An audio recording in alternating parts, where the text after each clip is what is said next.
Hello, everyone, and welcome to Call to Wisdom. Today is another episode of Wisdom for Today, which, if you're new here, is simply meaning we are looking at current events through the lens of God's Word. As the title reveals, we are discussing why are Christians prominently resisting the vaccine, and if you are on the fence about it, why you should consider weighing the costs a little bit more. So if you have been keeping up to date on the news, you have been seeing headline after headline. First off, new Delta surge ravaging our country, right? Walt Disney and Walmart mandating that all employees be vaccinated.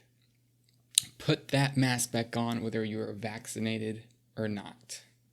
And the real kicker, de Blasio of New York City mandating that for the entire city, that if you want to enter a public restaurant, a public gym, or a performance hall, you must be vaccinated, no exceptions.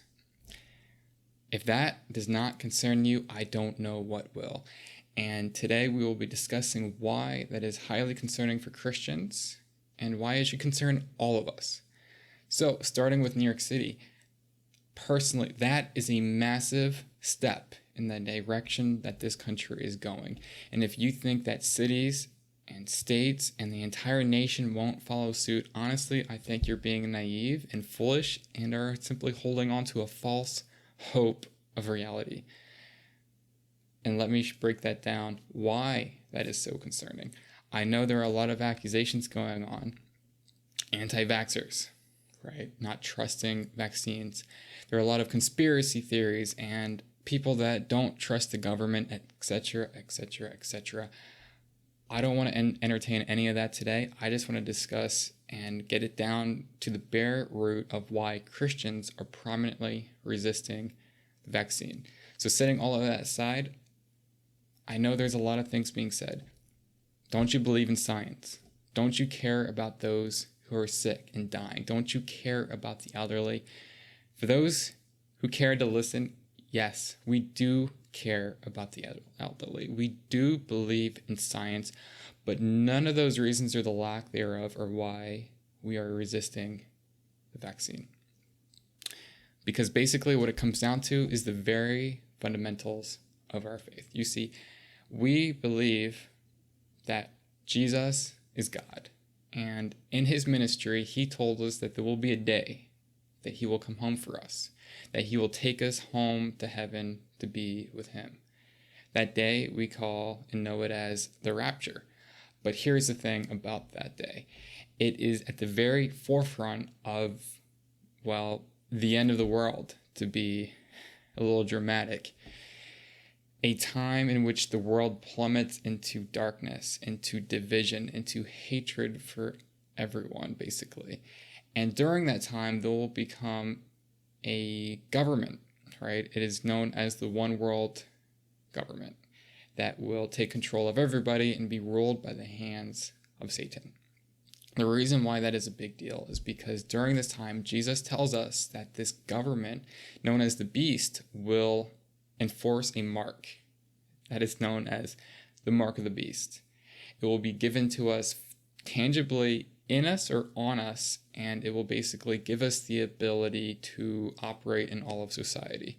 This mark is told to us in the book of Revelation, and it says the following.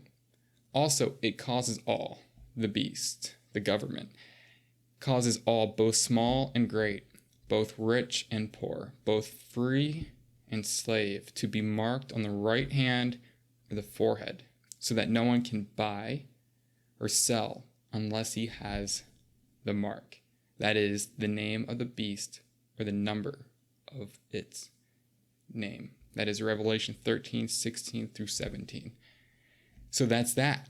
There will be a mark, something we are given tangibly, something physically given to us, either on us or inside of us in some form, that the government, through this mark, will give us access to operate in society, to buy and sell. You can't buy groceries without this mark.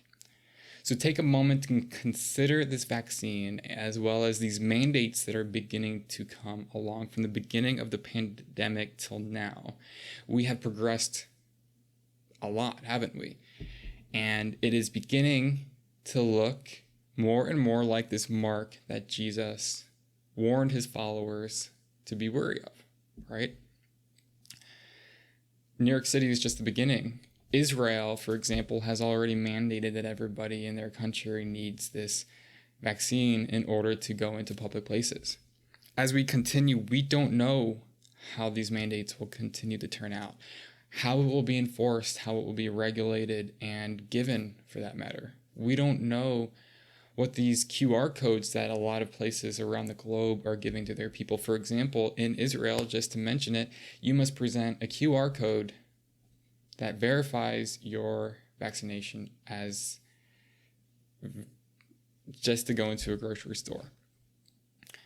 We don't know what these vaccine passports will look like, and who knows, maybe for conspiracy's sake, it will look something like an RFID chip planted in our right hand or forehead, just to make it simple and keep these vaccination passports regulated. But that's that. We don't know. But what we do know is that it is progressing in a direction that is extremely scary for those who know Jesus and those who know what he has warned us to be wary of. It is looking a lot like this mark of the beast for us to be comfortable with it.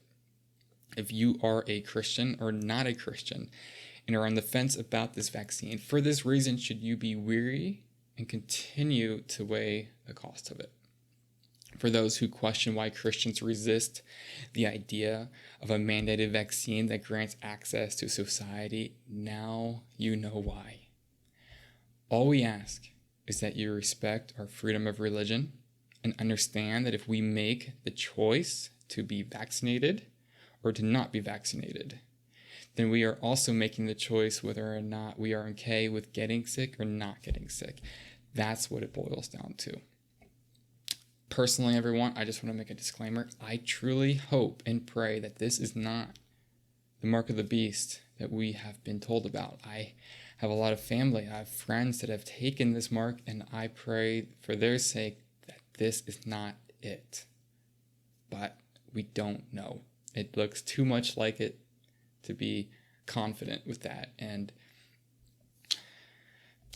that's what it boils down to. There you have it. I encourage you to do your own reading on this, to look up and study the book of Revelation and what this mark of the beast truly is, and what the end times look like as well, what this one world government will look like.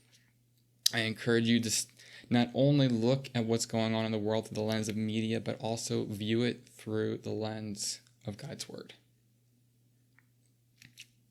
Spread this message. Spread it wide and large. Everybody needs to know. Everybody who needs to know about the mark of the beast needs this message, and anybody who knows or accuses why Christians are the ones resisting the vaccine, they need to know why. So spread this message. Share it with a friend. Share it with your family. Whatever it takes to get this word out. And that's that. All right. Thank you, everyone. Until next time, go live wisely, everyone. See you later.